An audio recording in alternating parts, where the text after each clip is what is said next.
Carrie, let's talk about what I call the crazy cost of daycare. As the mother of a 2-year-old, what can you tell us about what a burden daycare costs are?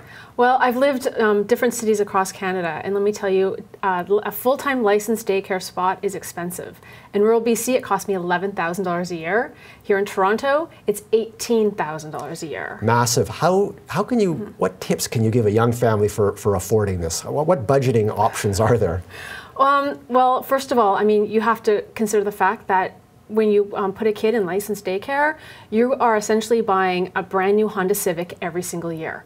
After taxes, full cash. And that's what the cost is. So if you can imagine yourself buying a Honda Civic for 5 straight years, that's what it's going to cost you. This is unbelievably expensive.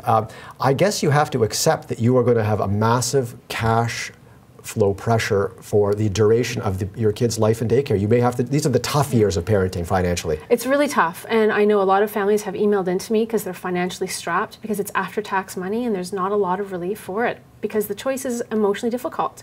You either don't work and stay home or you work and pay for daycare. So families really have to do the math and see which is more affordable to them. Okay, in closing, can you offer any tips, any hope for people who are struggling to keep up with the daycare costs? Well, there's some good news and bad news. The good news is there are government programs. The bad news is they're not really helpful.